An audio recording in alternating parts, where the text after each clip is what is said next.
Hello and welcome to another edition of Pulp Picks. My name is Patrick. I'm Fritz. And we're here to give you this week's comic book reading recommendations on New Comic Book Day. Mm-hmm. And we've got, it's a Make Mine Marvel week from us. Mm-hmm. Not to spoiler alert, I guess I probably should have led with that, but we went all Marvel with our picks. Yep. Not that there weren't good other titles, but the reigning champion, and we were talking yesterday about how many people are subscribed to this book, even this far into this series. It is astonishing in the 10 years that I've been doing this and maintaining the pull and holds here in the store.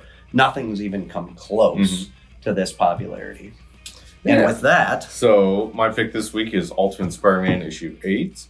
If you can't tell, this issue is... There's a couple different confrontations happen. Not real fights per se, but people kind of having conversations that kind of portend big things happening. This is very... this and the previous issue are very much transitioning to what this next arc is going to be. So, obviously, as you can tell from the cover here, for the first time after gaining his powers several months later, Spider-Man is finally getting to meet Iron Lad and getting to have a conversation with hey, what's this all about? Because obviously Peter knows some stuff, but not a whole lot. And as far as the world is aware, the Ultimates are terrorists. They're the bad guys. But here they get to have a conversation. We get into more about Peter's suits, why he got the suits. Mm-hmm. There's some other stuff with the suit in this issue that be very interesting to see where they go with that. Yeah, I was not expecting that to be a possible direction, but the way that they're seeming to go, he has a weird conversation with the suit. Yeah. I love Tony and Harry's conversation. Yeah, because they get into this whole thing about, because part of the whole thing is that Tony to an extent knows the heroes that are supposed to be populating the world and everything. Yeah. So he's got he kind of knows things about Peter that Peter doesn't really know about himself. But then Harry, as far as he's where Harry's oh, you're Norman's kid and you bought my company and we don't really like each other. Yeah. You picked the carcass of my family and work. And there's some interesting dynamics brewing between them. But then we got another good chunk of this comic is it's Peter's kid's birthday. And we gotta celebrate that. Ben and Jonah are back. Always great to see them. Jonah's in party mode. I love the running joke in here of just he gets lonely sometimes. Him and Ben referring to each other. That it's their whole dynamic is great. I love Jonah has this whole conversation with Peter's son Richard here, and it's such a fun conversation. Yeah, and because Jonah, we've talked about this before, Jonah still got that he's a bit surly, he can be a bit standoffish and a jerk at times, but he's a much more chill kind of nice guy compared to a lot of his 616 depictions here. Yeah, it's he's still very opinionated and can be a bit off-putting, but he doesn't blow his top at people. Yeah. So the thing in the bakery was very good. And he's definitely still got an opinion of himself for sure. Oh yeah, absolutely. Yeah, but we get that. We get some updates on the paper him and Ben are running. But then the big thing at the end of this issue is the Kingpin, after utterly thrashing Peter and Harry a couple issues back, just I took care of it that one time, but there's still a thorn in my side. I should find a more permanent solution to this. And so we kind of get him. He's the Kingpin of New York, but he's got to have his lieutenants, the people in charge of the different boroughs. Yes. And we get to meet them, and it's a lot of familiar faces. Some of them very different takes than you might be used to. One is very much oh, okay, that kind of it makes sense, but just it's weird seeing you here kind of thing. And they only get a couple pages together, but their dynamic is already very interesting. There's a great bit where it's just were you always that short? Right, yeah. Well, and because it's a Hickman book, I'm reading into everything, right? Does that mean something? Yeah, it. Well, I love because and then the next panel she's no. Yeah. Well, yeah. this group is obviously going to get up to something sinister, and it's not going to go well for Spider-Man. No, and like like the look on Kingpin's face, like he's got like the last panel of the book is like him kind of like laying what the plan is going to be, and just like, oh no, like this next arc is not going to go well for them for sure. Yeah. It's which means it's going to go great for us. Like, and like obviously if you've been seeing this list for upcoming issues, you kind of like know some of the stuff we're talking about, like there, and even for the bad guys, there's some other monkey wrenches that are going to get thrown into their work. Probably it looks like so things are going to get very chaotic very quick. Yes. And again, like, chaotic for everyone here just means good times for everyone reading the book. But obviously the series continues to be great. I think the previous issue is the only one we haven't picked, and that was mostly because like there were so many other things coming out that week. It was a massive. Yeah. And like, not that there couldn't have been other things up here this week, but like it's so good. Like you were talking about, there's a reason that this is like easily the most subscribed to book we've got in the store. Yeah. Like it never disappoints. Hickman, he can do like crazy sci-fi stuff. He can do like these great little character moments. Like, guy can kind of do almost everything. Keto, the art, same thing. Like, it's perfect. Yeah, it's so good. Yeah. There's some just really stellar expression work. There's this one kid that keeps popping up during the birthday party, and just like what, like he's just like this kind of like weird looking kid. And it's just like, I'm fascinated by you. Yeah. You're just this random background character. Well, and he does such a great range, right? Like so there are a number of artists that I truly enjoy who struggle with kids, or they struggle with older looking people, or they struggle with large bodied people, or thinner, more like everyone looks and feels unique. Wiry. Yeah. And Spider-Man in particular is just dead on. Like the Spider-Man is perfect. Oh yeah. It's like modern John Romita kind of vibe, for the Spider-Man. Yeah, with like the hair and fancy, everything. It's great. It's really well done. Yeah, fantastic. Yeah, but for a very different taste of what Marvel can offer you. Yeah, so if you like books where people get their heads caved in, I continue to pick Get Fury, and this issue is number 4. So Garth Ennis, the penultimate Punisher writer of all time, maybe. Like someone say the. Yeah, and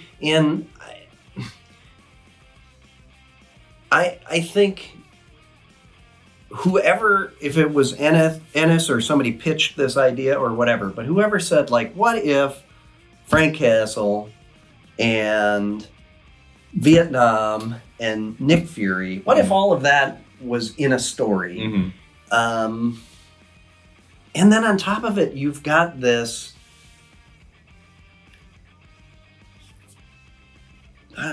conspiracy happening behind the scenes in the U.S. military and intelligence agency, which fits pretty well. And you've got a drug trade and all this stuff going on behind. And the way that we're connecting the web of all of these different things, and why the individuals who are all in this story are motivated to do what they do, is so good. It's so well thought out, and we get so much more of a picture of that here. Because I love in the previous issues, we've been getting like little bits where like we'll have like people have conversations like, okay, so if he knows this, we might know that we did this, and if he knows that we did that, then it's just like the like stuff like slowly come together, just like how screwed they are. Like everything starts to like come to light. Right. Yeah. So up until this point in the story, Frank was sent to go get Nick Fury out of the Hanoi Hilton. And he's an odd choice to do that because he cannot speak Vietnamese or travel or Russian. He can speak Vietnamese. He can't speak Russian. I'm sorry, I misspoke. Like, he can do like little phrases, but like nothing that'll like get him past more than like a checkpoint. So the only way that he could have gone walking through Vietnam without getting identified as, being an American spy would be to pretend to be a Russian. And he can't do that. So he's completely useless once he gets into town, except he runs into somebody who's got a history with Fury. Yep. And we get an explanation from that person, not only about how they know Fury, what has happened since the last time they saw Fury, but also what they're doing right now to know all the stuff that they need to know to be of great help to Frank. And all they want in return is get them and their daughter out of Vietnam because they don't want to live in communist Vietnam. They feel Nam is about to fall, and the Americans are going to leave. Which if you know anything about history, the Americans did leave. Spoiler alert! Things don't go too well for anyone after this. So we find out a couple interesting things. The fate of a few characters that are going to have a big impact on where the story goes from here. And Frank makes progress.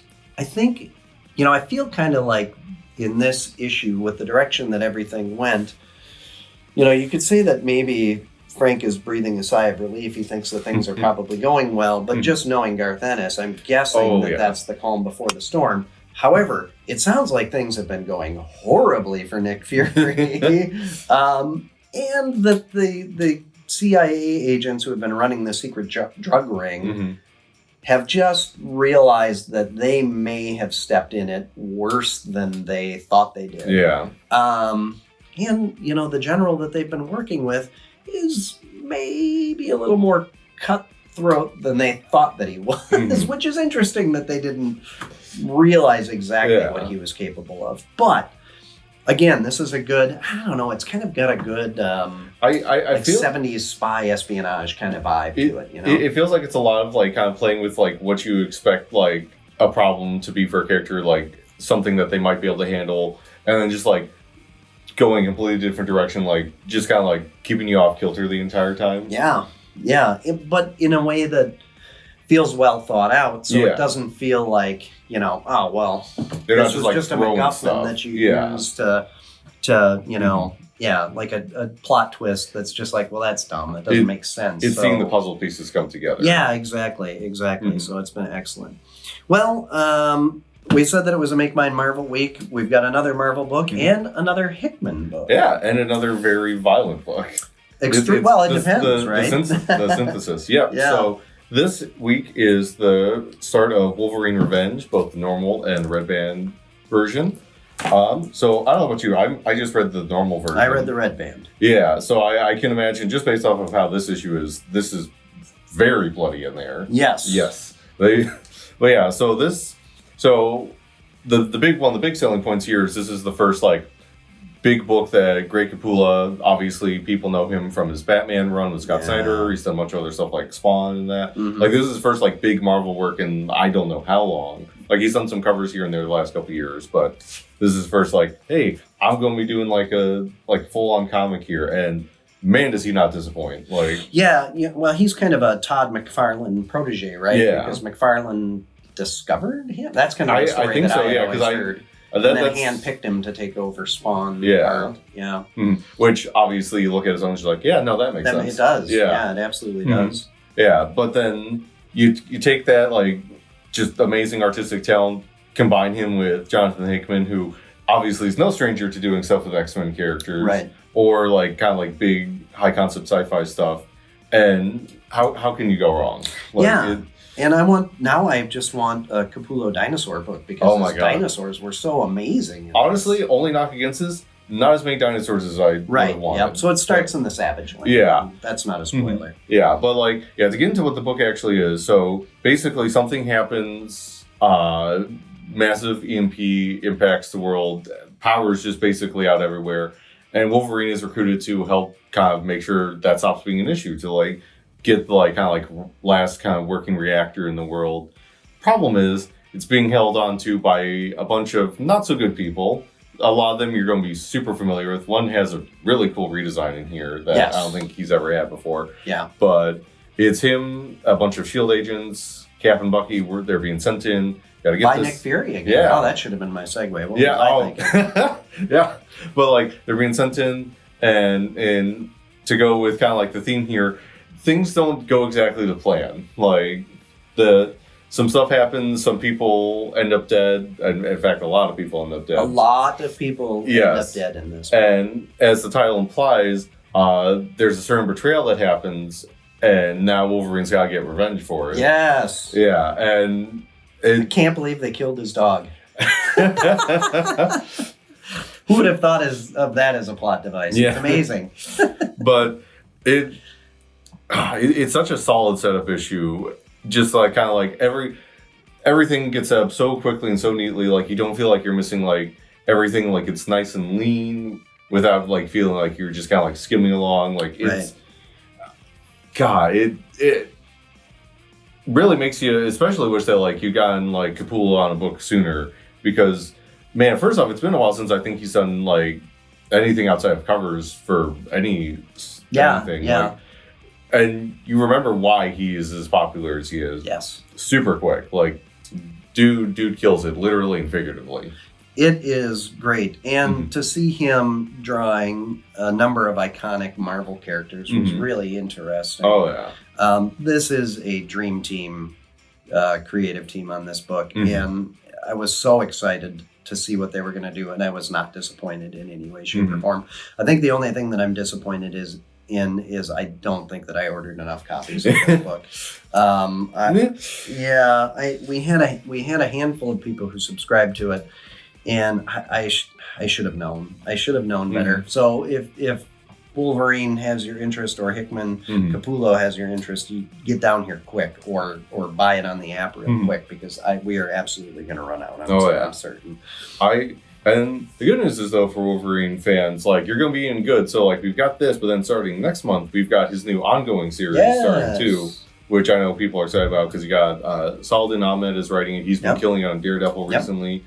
I'm blanking on the artist's name. I feel bad, but they were recently on Immortal Thor for a good chunk of that, and just knocking it out of the park there. Oh, yeah. We were talking about them the other day. Yeah, no, their stuff is super good. So, like...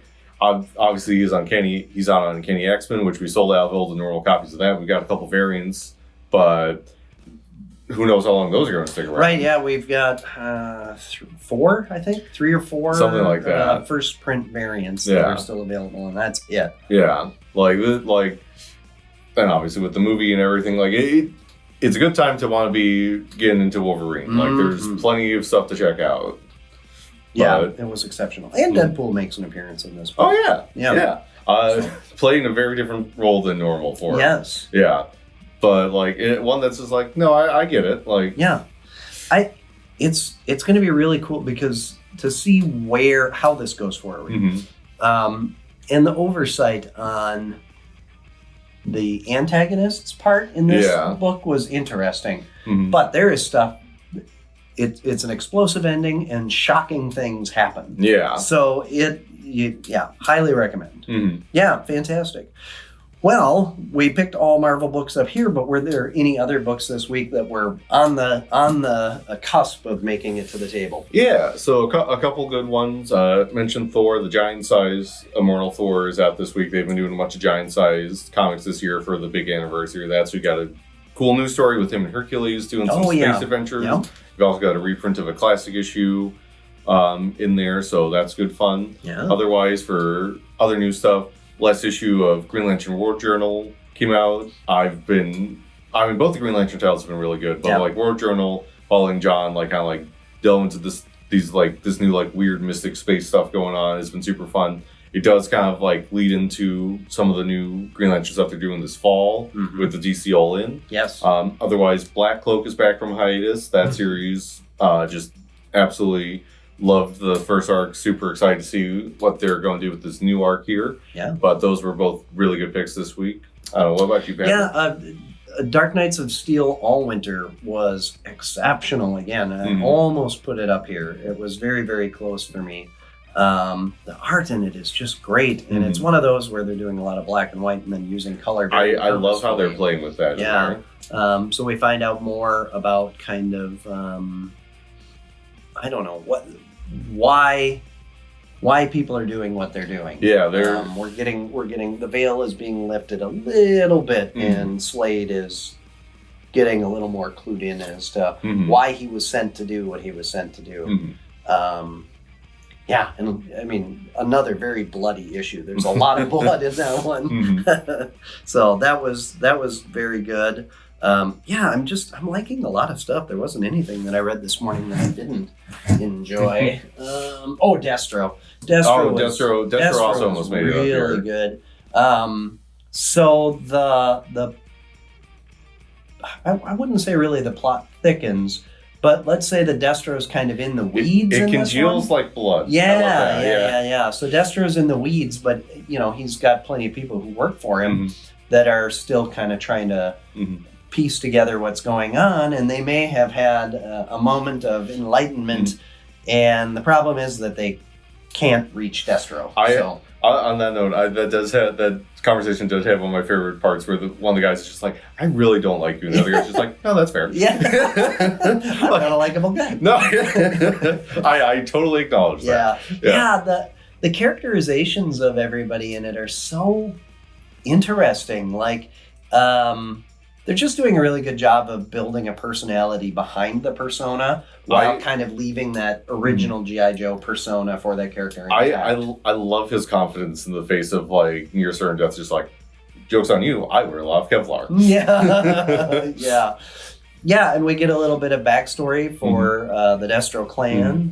Which is, like, if you know, like, Destro, you're pretty familiar with it, but again, it's the way they go about doing it is just, like, so good. Like, especially the way they juxtapose against, like, some of the stuff happening with him presently. Yes. Just, it's so good. Yeah, so I get the feeling that the person behind the scenes, the shadowy figure that's probably running all of this stuff, is about to make their presence known. Oh yeah, and like without saying what it is, I'm pretty sure I called it back on issue 1. But like, and this is one of those things where like, even if like you can figure out like what it is, like it never feels like a disappointment. It's just like, okay, sure.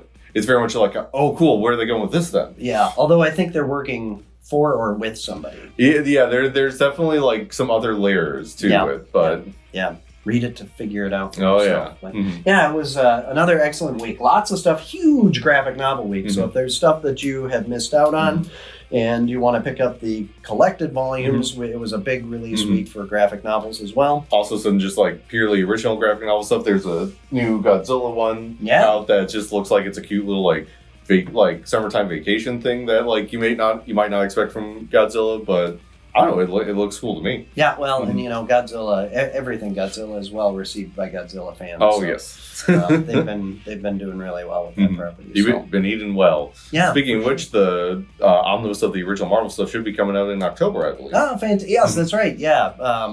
And that's one of those where we'll order it ahead of time. Yeah. We will not be getting much for shelf time. Yeah. Those are giant books. So, well, in the meantime, be sure to like, follow, subscribe, leave your comments, and stop on into your local comic shop, whether that's here or, if you're across the country or somewhere else. Support your local comic shops because that's what keeps all this stuff going. And thank you for joining us. We'll be back next week with another episode and more picks. Until then, enjoy the reading.